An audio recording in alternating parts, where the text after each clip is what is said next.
नमस्कार साथियों, संस्कृति आईएएस के यूट्यूब चैनल में आप सभी का स्वागत है। मैं हूं चंद्रशेखर। तो आज हम बात कर रहे हैं यूपीएससी जो नोटिफिकेशन जारी किया है, दरअसल उसमें कितने नंबर ऑफ पोस्ट हैं। साथ ही हम बात करने वाले हैं कि इसमें एज रिलैक्सेशन क्या दिया गया है और आप लोगों के लिए ये जो नोटिफिकेशन आया है महत्वपूर्ण क्यों है। दरअसल ये बताया गया है इस नोटिफिकेशन में, नोटिफिकेशन और नंबर ऑफ़ वैकेंसीज़ के माध्यम से हम समझ पा रहे हैं कि 2016 से लेकर के अभी तक जो वैकेंसीज़ आई हैं उन सभी वैकेंसीज़ में इस बार सबसे ज़्यादा नंबर ऑफ़ पोस्ट दिया गया है। तो आप लोगों के लिए एक सुनहरा अवसर है।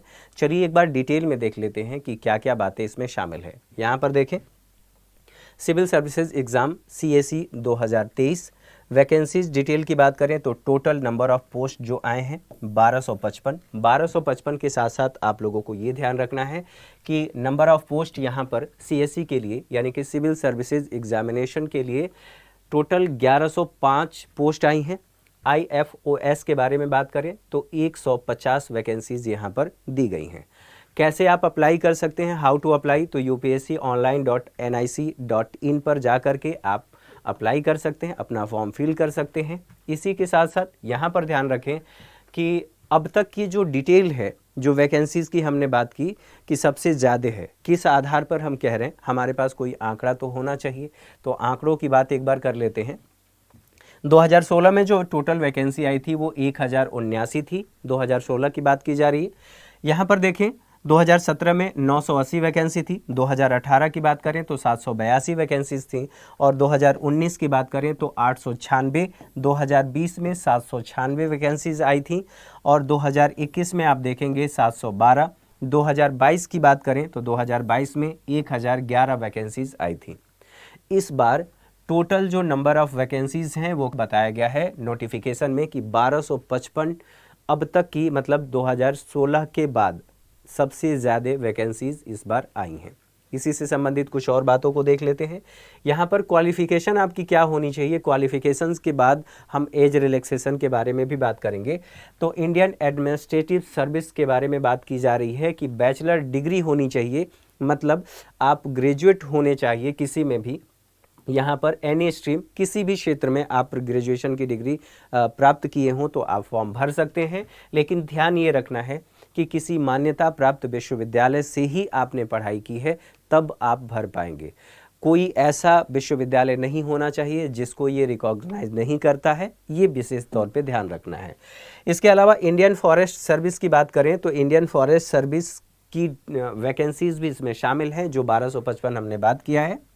यहाँ पर बैचलर डिग्री यहाँ भी होनी चाहिए, लेकिन कुछ विशेष स्पेशलाइजेशन आपकी होनी चाहिए। अलग अलग क्षेत्रों की बात की गई है, सब्जेक्ट की बात की गई है, जैसे जूलॉजी, बॉटनी के बारे में, केमिस्ट्री के बारे में बात किया गया है, मैथमेटिक्स के बारे में, फिजिक्स के बारे में, स्टैटिक्स के बारे में बताया गया है, एग्रीकल्चर के बारे में।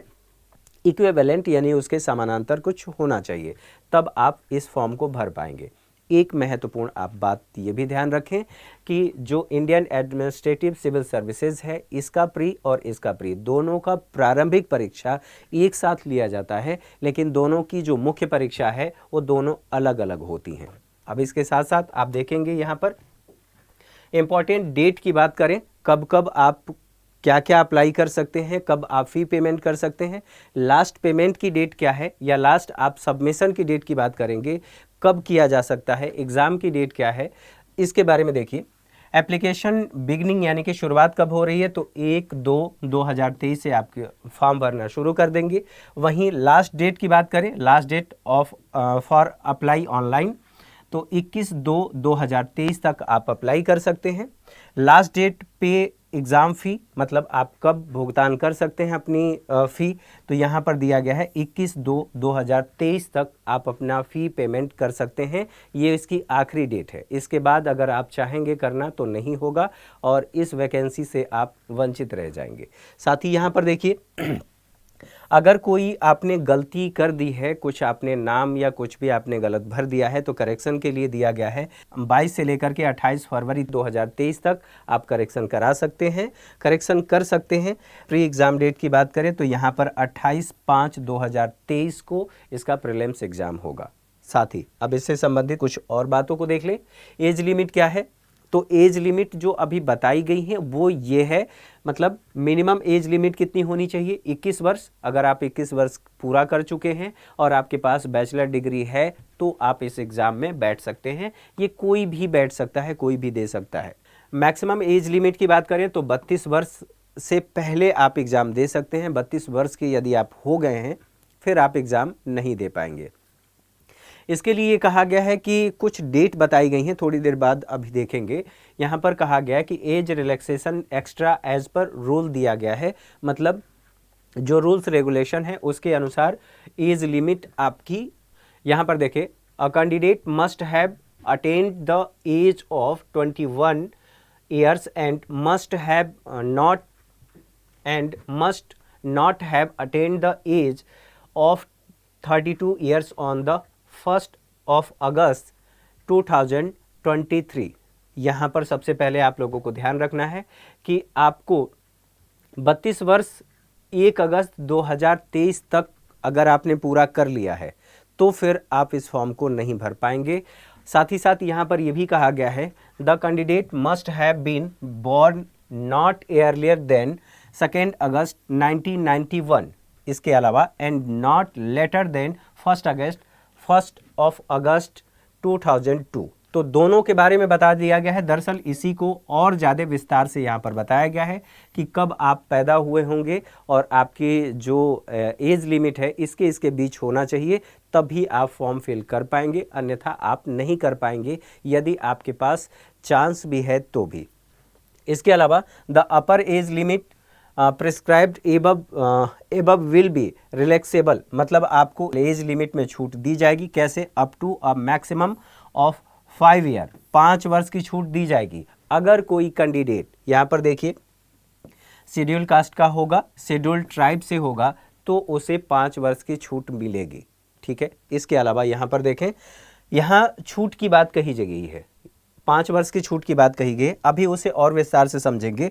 Up to a maximum of 3 year, 3 वर्ष की छूट किनको दिया जाएगा? यहाँ पर कहा गया है कि अदर बैकवर्ड क्लास का अगर कोई व्यक्ति है और वो उसके लिए एलिजिबल है, मतलब रिजर्वेशन के लिए एलिजिबल है, तब उसे 3 वर्ष की छूट दी जाएगी। यहाँ पर देखिए 3 ईयर की बात कही गई है। इसी से संबंधित कुछ और बातों को देख लीजिए। Up to a maximum of 3 years in the case of defence service personnel, अगर कोई व्यक्ति रक्षा सेवा में रहा है और वो डिसेबल हो गया है किसी ऑपरेशन में या किसी कार्रवाई के दौरान, तो उसे ये कहा गया है कि 3 वर्ष की छूट दी जाएगी।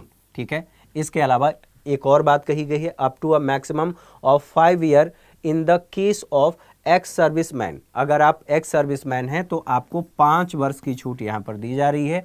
यूपीएससी की तरफ से आप 5 वर्ष तक आप दे सकते हैं। इसके अलावा इसी से संबंधित कुछ और बातें बताई गई हैं, डिटेल बताई गई हैं कि कौन कौन से व्यक्ति को 5 वर्ष की छूट दी जा सकती है। यहाँ पर देखें फ़ी कितनी होगी, तो जनरल और ओबीसी ईएसडब्ल्यू इन तीनों के लिए कहा गया है कि 100 रुपये फीस लिया जाएगा। एससी एसटी और पीएच जो हैं, फिजिकली हैंडीकैप्ड जो हैं, जिन्हें अब दिव्यांग कहा जा रहा है, उन्हें 0 यानी कि कोई भी फीस नहीं देनी होगी। सभी कैटेगरी की, यानी कि चाहे वो जनरल से हो, ओबीसी से हो या एससी एसटी से हो, सभी कैटेगरी की महिलाओं को अर्थात फीमेल कैंडिडेट को कोई फीस नहीं देना है। यहाँ पर अब देख ले नंबर ऑफ अटेम्प्ट कहाँ पर किसको कितना दिया जा रहा है। तो जनरल के लिए 6 अटेम्प्ट है, ओबीसी के लिए 9 अटेम्प्ट है, एससी एसटी के लिए अनलिमिटेड है। पीडब्ल्यू बीडी के बारे में बात किया जा रहा है कि 9 अटेम्प्ट यहाँ पर दिए जा रहे हैं। ये सारी बातें इसी से संबंधित बताई गई हैं। कुछ और बातें जो आप लोगों को ध्यान रखना है इसी से संबंधित, वो बातें ये हैं कि अब तक की सबसे ज़्यादा वैकेंसी आई है, तो आप सभी लोगों के लिए एक सुनहरा अवसर है। आप सभी अभी से अपनी तैयारी में लग जाएं और अपनी तैयारी को पुख्ता करें। संस्कृति आईएएस के साथ जुड़ करके भी आप अपनी तैयारियों को पूरा कर सकते हैं। Thank you for watching.